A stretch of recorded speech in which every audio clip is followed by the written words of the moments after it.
Italian Football Podcast. But I want to start at the beginning. I want to do a retroscena, as you say in Okay. Italy, with Antonio Conte, because at the end of the season, after winning the Scudetto, it was very, very close, widely reported that Conte was going to leave Napoli and return to Juve. What happened so that Conte ended up staying at Napoli? Okay, let's speak about retroscena.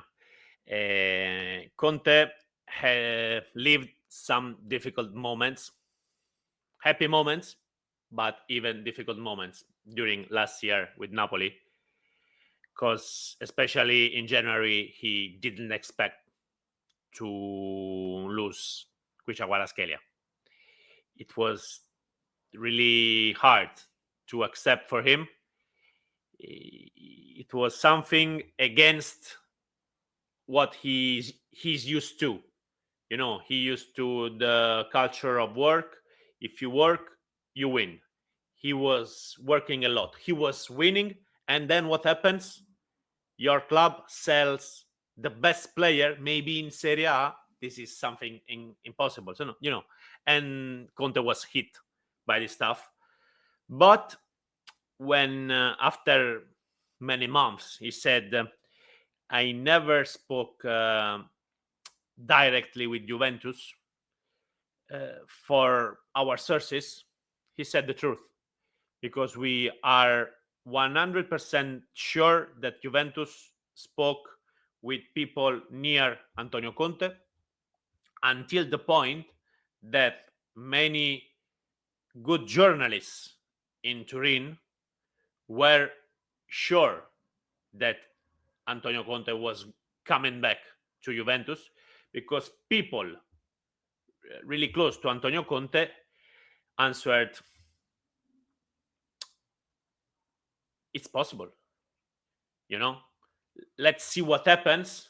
But, if you see Antonio Conte angry about the stuff of Kvaratskhelia, you say, okay, maybe we can speak about this, because in Naples, situation is not so perfect, even if Conte is winning. Then what happens? Then life happens. Then it happens that you win. So it's normal that the emotion, the happiness the city gave you until that moment was per 10, per 100, because you won a Scudetto. And so it happens that your wife, for example, that feels very, very happy in Naples, can say to you, okay, the career is really important, but I would like to keep the house that we rented. Even if we come back to Turin, maybe we could keep this house in Naples for rent, because we feel good here.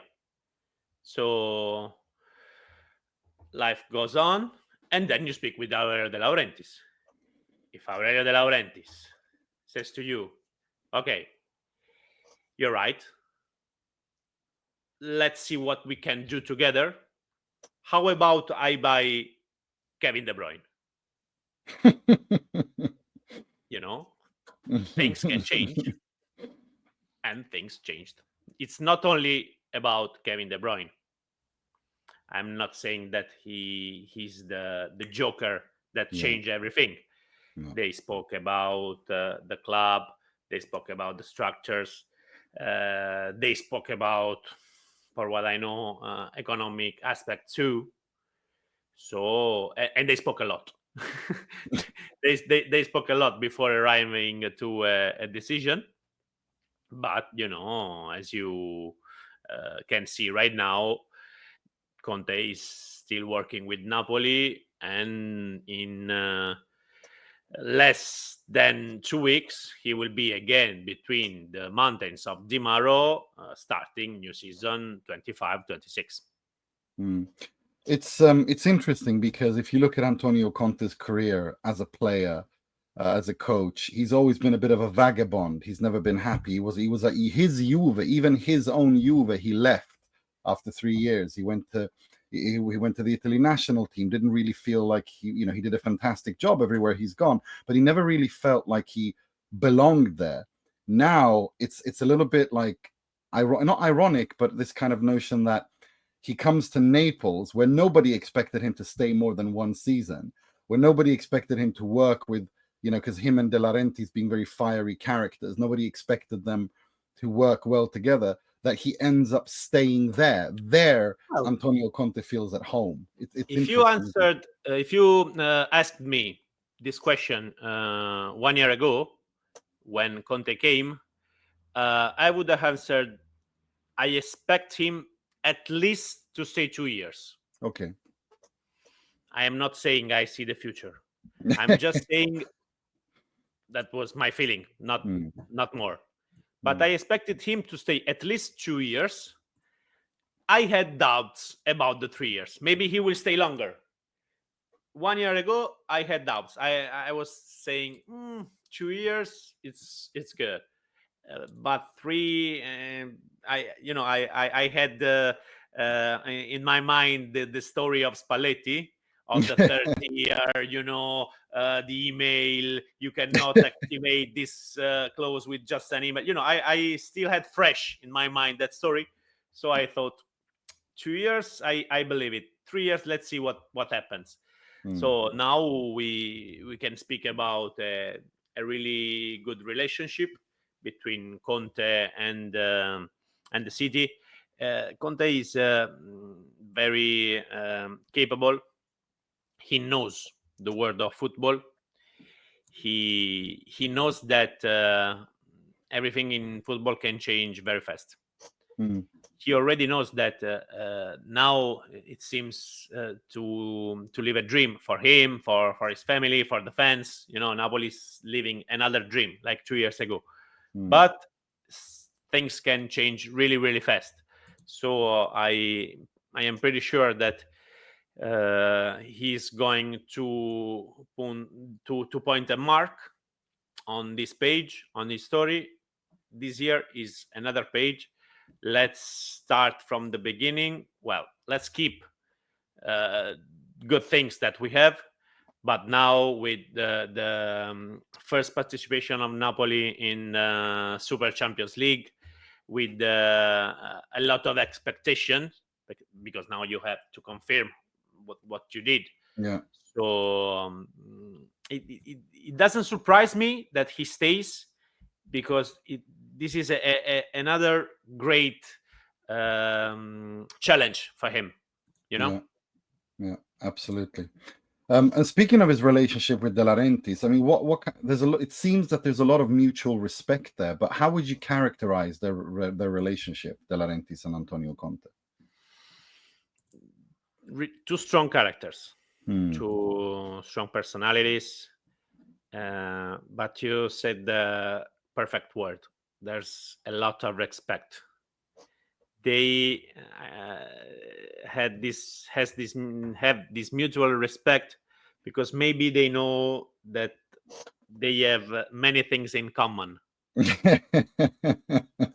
So it's like when you are a good tennis player and you face another tennis player that plays like you. Maybe you are hitting him in that moment, but you are basically facing something really close to you. So you have this respect. Antonio Conte has the personality, has the strength to look Aurelio De Laurentiis in the eye and say what he thinks. Aurelio De Laurentiis knows that he cannot act like just the boss. He cannot act like the situation is this, and go on. He has to face with Conte's history. He has to face with Conte's attitude of work. Aurelio De Laurentiis likes a lot this stuff.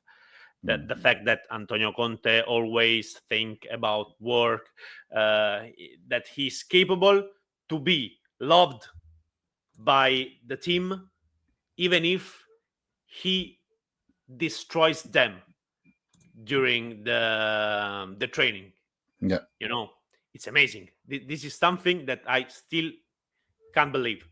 Yeah. I spoke with many players trained by Antonio Conte, and my first question was almost the same every time.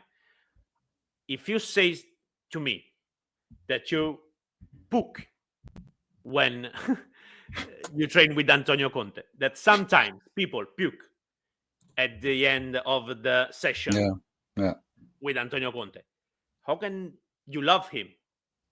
I know many players that thought that the sessions were too strong, too hard, and tried to move things to get the coach sacked. This is, the normal situation. You know what they answered to me? He brings you to his mentality. Mm. And he gives you, for the moment that you work with him, that the word is right, that there is justice in this world. You work a lot, you win a lot. You earn respect, you earn timing of play. You don't work, you're bad. You don't win. Yeah, that's true. Speaking of, if we talk a little bit about how much power does Conte have in the mercato, in the transfer market? Because Napoli recently put out a statement denying that it wasn't just Conte alone making the decisions. So, speaking of the respect and the terror of balance of terror, if you know what I mean. I really don't understand. I'm sorry. Maybe I'm not so smart. It's possible. But I really don't understand the meaning of that statement. Because for me, if the call to De Bruyne, for example, is made by Aurelio De Laurentiis or Giovanni Manna or Antonio Conte or even Tommaso Starace, Tommaso Starace is that famous man with the great coffee, Coffee, yeah. For me, it's the same. I would not point that, we are all on the same boat. What if Tancredi Palmieri had called him? If you remember that famous video of De Bruyne calling Tancredi Palmieri what a stupid idiot or whatever he said. Maybe if Tancredi had called him. I say hi to Tancredi. I say hi. It's when I worked with him, it was very, very amazing. Yeah. And I didn't like that moment, because De Bruyne said that word when he was going out. Yeah, stupid. Yeah, I remember. In that moment, I understand De Bruyne that lose he was frustrated. Something of his calm, because the question of Tancredi was kind of spicy. Yeah. But I didn't like the fact that De Bruyne said that word when he was going out. It would have been better, a lot of show if they kept on speaking. What I was saying is that now Conte, well, not only now. I will give you an example. I don't know if we already spoke about this. The fact that the Buongiorno move from Torino to from Torino to Napoli. You said it a year ago. The reason was Conte. I am sure that the way of moving was Conte speaking with the player directly, calls. They had a dinner too, while Manna speaking with Buongiorno's agent, that is, if I remember, Giuseppe Rizzo. So in that case, I am sure that this was the way. In other times, I don't know if Conte calls Rizzo or Manna calls Buongiorno. I don't know. Maybe in the fact of De Bruyne, I don't know. I am sure that there's a market of Napoli with Conte and then one without. and a market of Napoli without Conte. 100%. 100%. Before Conte arrived on the bench of Naples, I am sounding quite Italian, right? I love it. Accent, right? I love it. I love it. Yeah. I Don't know, change. I love it. Yeah, we love it. Everybody loves it. I This is why you're one of our favorite guests. I was hearing myself, and I'm saying, I sound like Super Mario, maybe.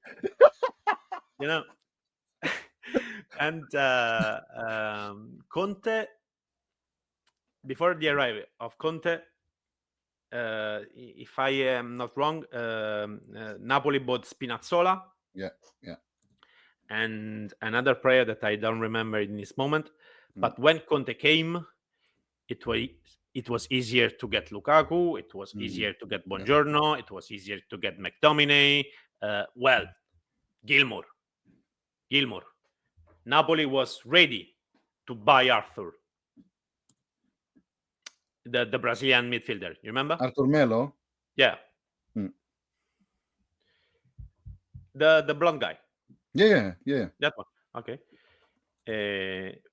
Conte said, no, if we have the chance to go on Gilmour, let's pick Gilmour.